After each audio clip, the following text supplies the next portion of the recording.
A very warm welcome to Bhutan This Week, our weekly news magazine program with me, Sharad Doji.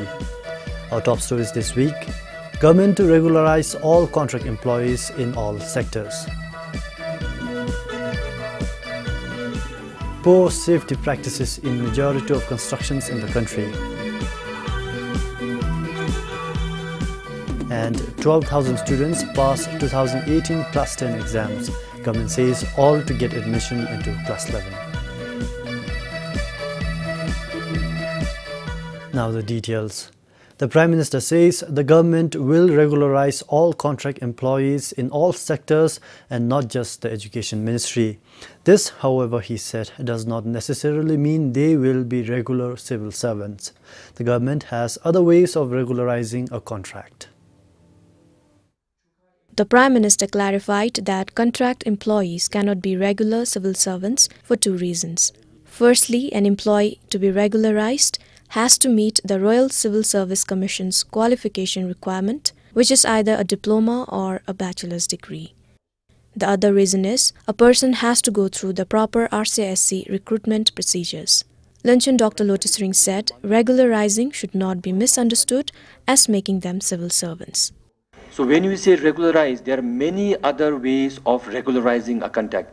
We will not be employing somebody for just 2 years and dropping that person later. We will have a long-term contract provision where they will be entitled to pension and provident fund. They will be entitled for regular upgradation. If they perform well, they will also be entitled to extension of the contract. Anzumbe, we are trying to work on a mechanism whereby RCC small compact will also be respected. At the same time, we will also work on a scheme where the person will get to enjoy his working tenure as long as he or she proves his worth. Prime Minister added the biggest drawback for civil service in the country today is, irrespective of their performance, they will have to be there until their retirement. But the contract system is advantageous for both employer and employee. For the employer, they have the advantage of hire and fire, and for employee, one gets to perform and earn more. The issue of regularizing contract employees first came up during the question hour session of the Parliament. A motion on retaining Gedrung or Gewok clerk's post was also endorsed by the Parliament that ended recently. Sunampem for BBS News. The government says there is no budget in the 12th five-year plan for breastfeeding allowances. Despite this, they say they are still passionate to introduce the new allowance and are exploring ways to fulfill this pledge. The Prime Minister at the recent Meet the Press session said this will be a wise investment given the enormous health benefit it has to both the mothers and newborns. Once the pledge comes into effect, breastfeeding allowances will be given to mothers who are not entitled to 6 months maternity leave and those who are economically disadvantaged. However, mothers belonging to that category will also have to fulfill certain other criteria, such as ensuring 100% antenatal checkups, hospital delivery of their child, and timely immunization of their newborns. The main reason is having no money. Mothers needed to be in the field. Mothers needed to be attending their workplaces because without that, they don't earn the bread. We are giving them money to earn the bread. If the mothers are paid the daily wage, their only job is to take care of the baby and breastfeed them. To come wherever they are asked to come, that is hospital, to have the monthly checkup, to get the immunization done. And we can also predate, and then the money can also be given during antenatal checkups. As of today, given the fact that there is no budget allocated to fulfill this pledge, the government is not sure of when the pledge will actually come into effect, but said they are exploring ways and means to fulfill it. For the mothers who are not able to afford that, you all should know the health consequences of the babies, which indirectly is impacting on the national budget anyway. So if we invest there, actually we are taking care of the problem from day one. You know, malnutrition or socially called stunting is a problem in the country. That will be taken care of, Shunivi. Once baby's health is affected from day one, you cannot regain that. So our focus on breastfeeding allowance is mainly to answer that. During the National Assembly elections, DNT pledged to introduce allowances weighing at par with the daily minimum wage rate for women in rural areas during initial months of childbirth. The Foreign Minister, Dr. Tanji Doji, said if introduced, the initiative will also be in line with the government's vision of narrowing the gap, whereby mothers in rural areas would get to spend qualitative time with their newborns, as do the educated lots entitled to 6 months maternity leave. Pup Game for BBS News. The government says setting the gross domestic products target beyond 8% would rather widening the gap between the rich and the poor.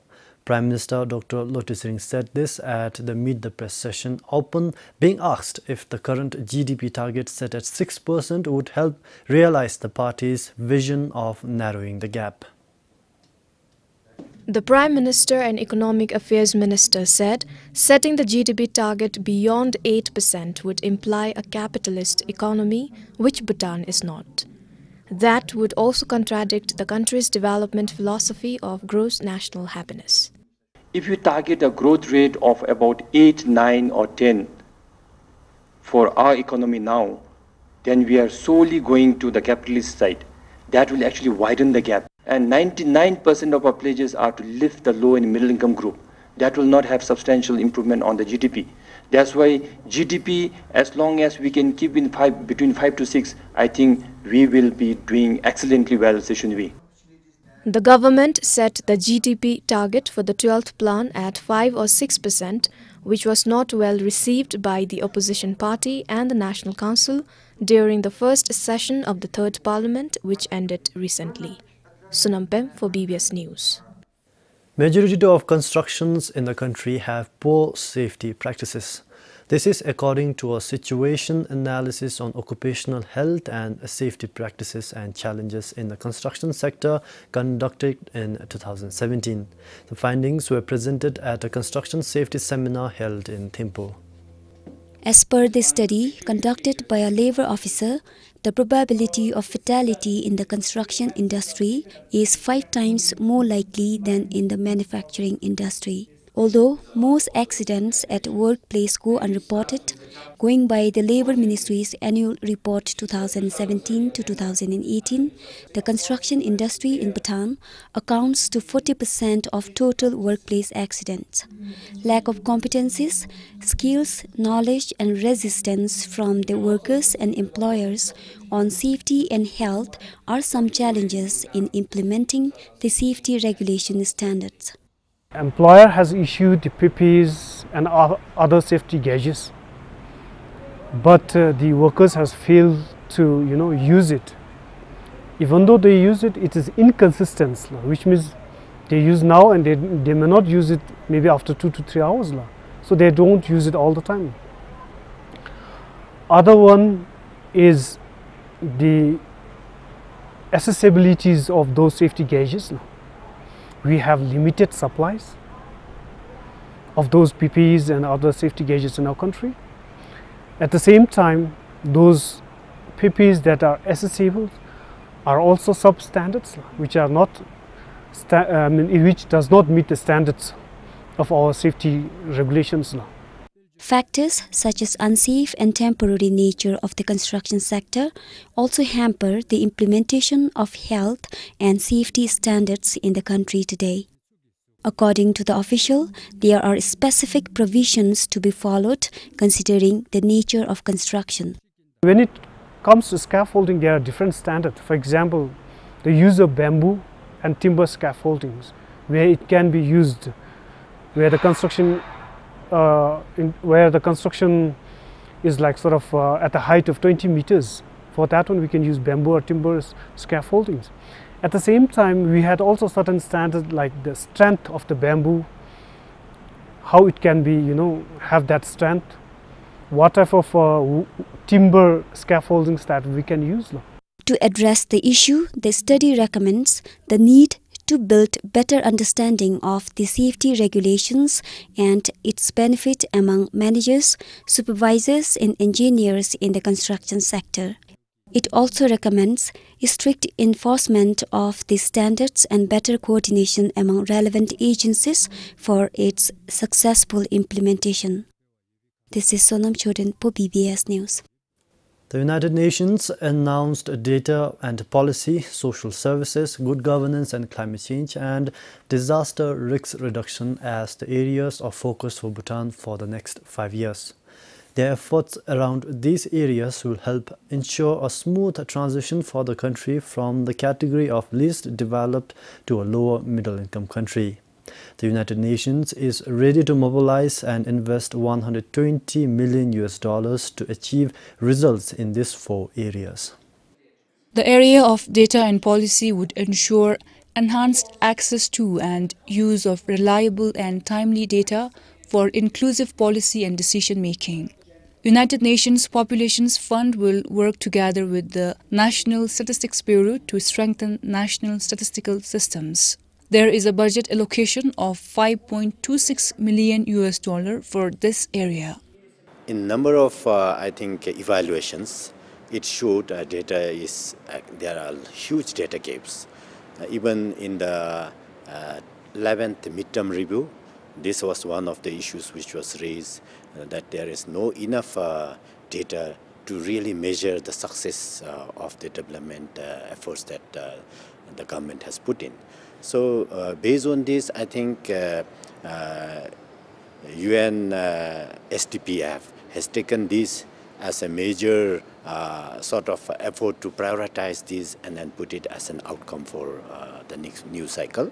Under the second area of focus, that is social services, they will ensure that vulnerable and unreached people have access to quality health, nutrition, protection, education, water, sanitation and hygiene.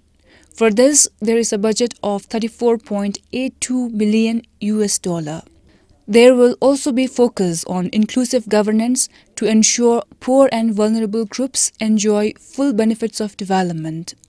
Under this area, there will be support in achieving gender equality in elective offices, promoting women's participation at decision-making levels, and enhanced delivery of justice services, particularly for vulnerable groups.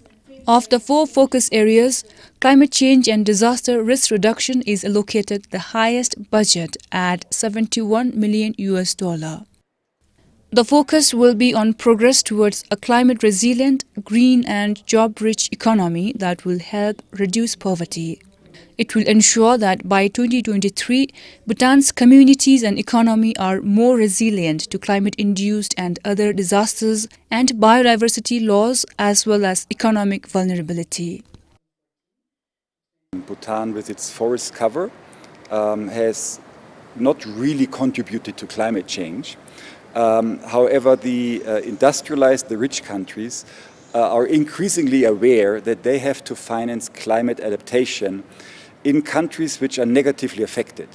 In Bhutan, we already see that weather patterns are changing, glaciers are melting too fast, therefore we have an increased risk of flash floods, of landslides. Hence, this area is an area where Bhutan is able to mobilize a big number of resources from the international community. Over the next 5 years, the United Nations and its resident agencies will work in close consultation with the government to support Bhutan realize its goal of a just, harmonious and sustainable Bhutan where no one is left behind. UN will support Bhutan by focusing on the 14 government-identified socio-economically vulnerable groups, such as children in conflict with the law, elderly in need of support, female working at dryangs, persons with disabilities and orphans, among others. The first one is making sure we're constantly listening both to our counterparts in the Royal Government of Bhutan, but also our counterparts in the CSO, because we know that as we listen to our counterparts, we will improve the way we're implementing our work. And at the end of the day, it's not about formulating a well-written document. It's about the implementation of that 5-year plan from the United Nations. United Nations Sustainable Development Framework for the next 5 years has an increased budget allocation of 40% compared to the previous cycle. Kup Game for BBS News. The Anti-Corruption Commission decided not to reinvestigate the case of Learn and Earn program in Japan. An official from the commission said the initial investigation covers all aspects and there is nothing more left to be relooked at. The students who went to Japan through the program and their parents appealed for reinvestigation, stating the ACC had overlooked some miscellaneous fees in its initial investigation. The appeal letter stated the students were charged exorbitant visa processing fees, airfare charges and tuition fees in Japanese language schools. The ACC forwarded the case to the Office of the Attorney General for prosecution in December last year. With the declaration of the Class 10 results on Wednesday, the government has announced that all students who have passed the exams will get admission for Class 11. The students will be enrolled in government and private schools, with the government bearing expenses for private schools. 96% or slightly more than 12,000 students have successfully passed the 2018 Bhutan Certificate of Secondary Examinations. Sonam Pelmo from Lungten Zampa Middle Secondary School topped the Bhutan Certificate of Secondary Examinations of 2018 with 91%. With 90.60%, the second topper is Ugyen Thukzom, also from Lungten Zampa Middle Secondary School.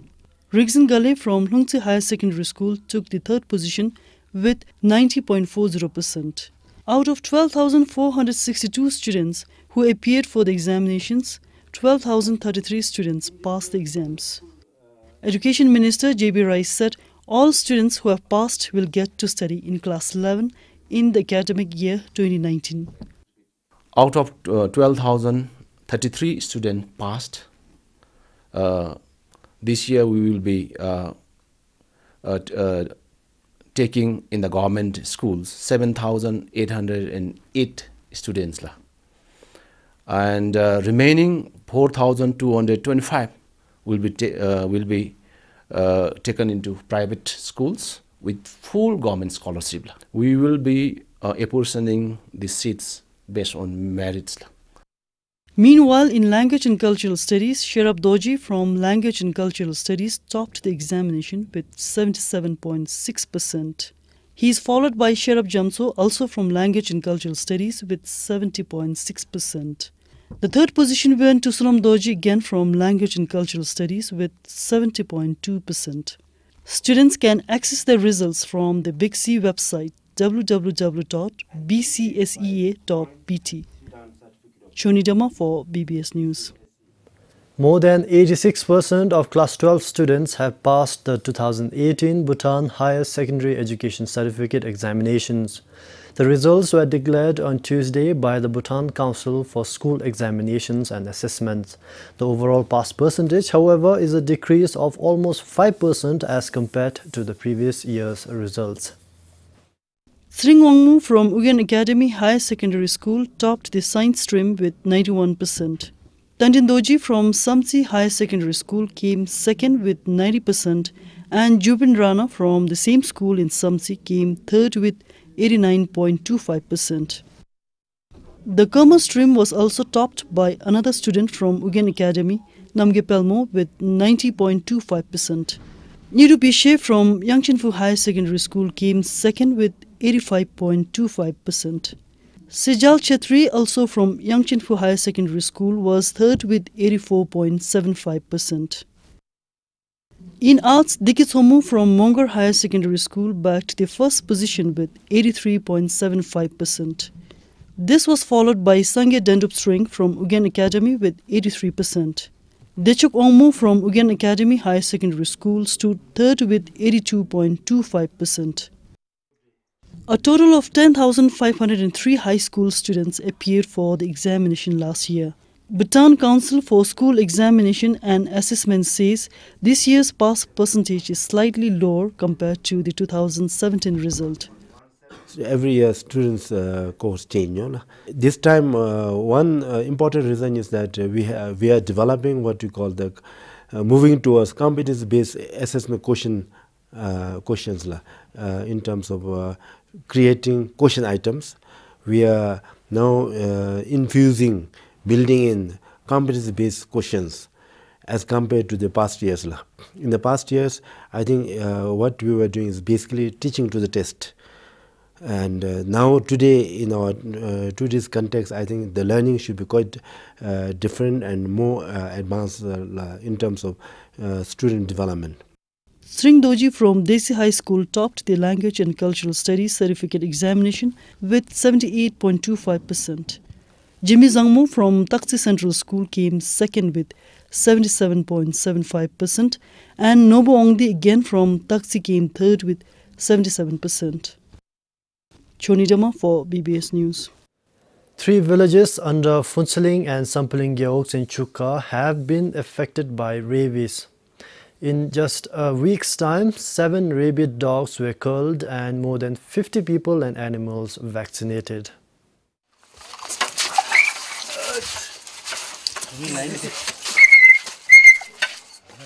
Ever since the first rabies case was reported on Monday, the rapid response team comprising of livestock, Bafra and health officials went into action.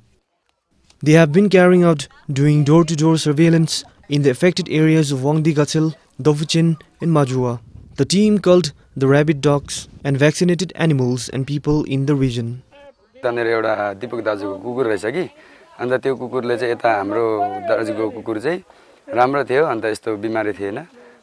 My brother's dog was healthy and had no sign of rabies. I often play with the dog. I'm told that a rabid dog had bitten my brother's dog. I then gave medicine to the dog. While doing so, the dog had bitten my hand. I then could see signs of rabies in my brother's dog.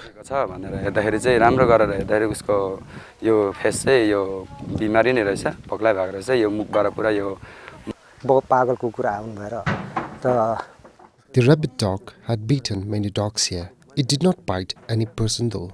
Immediately the team reached here to investigate the case. We are hopeful that the situation will be controlled now.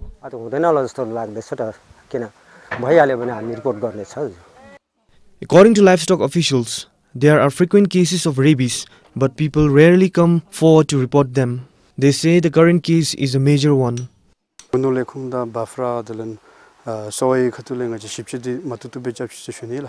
Our team did a thorough investigation and found out that the rabid dog had bitten almost every community dog here. We found high risk of rabies outbreak here, so we immediately activated the rapid response team and we did everything to curb the situation here.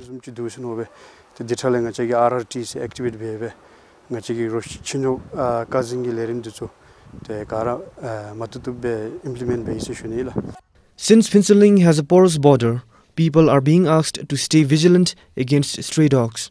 I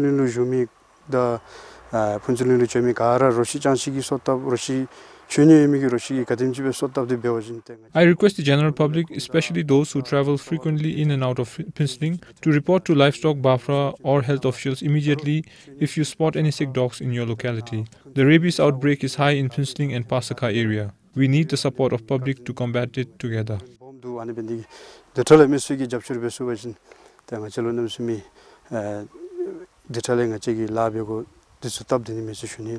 The team is continuing with their investigation and door-to-door surveillances in the region. For Sonapinjur in Phuntsling, this is Sringdandu for BBS News.